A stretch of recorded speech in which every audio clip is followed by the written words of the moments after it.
В Ингушском госуниверситете прошла премьера нового ингушского фильма «Малгобек. Осень 1942». Режиссер и продюсер картины Магомед Барханоев посвятил свою работу хронике исторических сражений в Малгобекскую оборонительную операцию, подробно рассказывая о подвиге народа, отстоявшего город.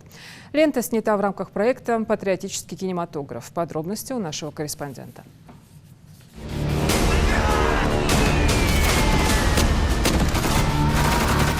Отвага, честь, сплоченность против общего врага. В фильме постарались воссоздать картину, максимально приближенную к реальности. В лицах молодых красноармейцев читаются неподдельные эмоции, усталость, но ни в коем случае не страх. Ведь в то время, как подмечали многие ветераны, чувство страха было полностью подавлено. На кону стояла Родина.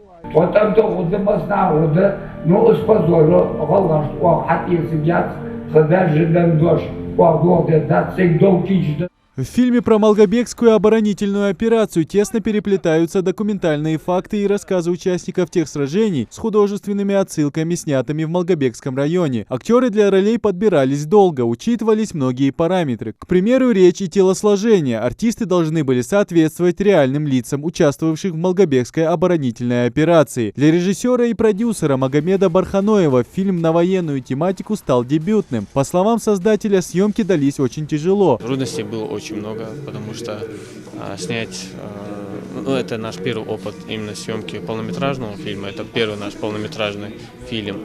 А так, конечно, был опыт короткометражных фильмов и социально ориентированных видео. Ребята реально старались, съемки шли очень долго, как минимум они шли вообще на горе, Вижер-Юрт, по дороге Вижер-Юрт со стороны Малгобека, где реально эти бои были, там мы и раскопали, построили этот блиндаж, построили эти траншеи, окопы и так далее. Документальный кино снят в рамках проекта «Патриотический кинематограф». Первыми, кому представили фильм «Малгобек. Осень 1942», стали студенты Ингушского госуниверситета. По словам создателей, фильм в первую очередь рассчитан на молодежь. Учащиеся с большим интересом наблюдали за ходом сражения и рассказами ветеранов на экране. Эмоции после фильма остались только положительные. Приятно смотреть, ты понимаешь, что твои истории интересуются, людям интересно. Также я отметил тот факт, что там не только документальный, но и художественный отрывок есть, на это очень приятно смотреть.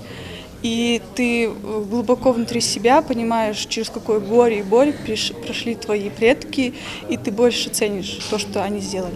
Как студент исторического факультета я, конечно, слышал про Малгобекскую оборонительную операцию. И сам фильм мне очень понравился. Тем более, что в съемках принимали мои непосредственные преподаватели. Это Матиев Тимур Хасенович, а также Индиева Тамара Уматгиреевна. Действительно понравилось воспоминания самих непосредственных участников тех событий. Было очень трогательно, очень больно, можно сказать, смотреть на них, наблюдать, как мы должны помнить свое прошлое, чтобы у нас было будущее. Тенденция снимать историческое кино в Ингушетии становится все популярнее. Качество фильмов с каждым годом становится все лучше. Флагманом исторического кино стоит Сайти Сайнзоули. Однако после премьеры нового фильма про одно из самых важных сражений в Отечественную войну можно смело сказать, Ингушетия пополнилась еще одной отличной картиной. Запустить фильм для широкого зрителя планируют в ближайшее время. Идрис Ижиев, Магомед Дидигов, Новости 24.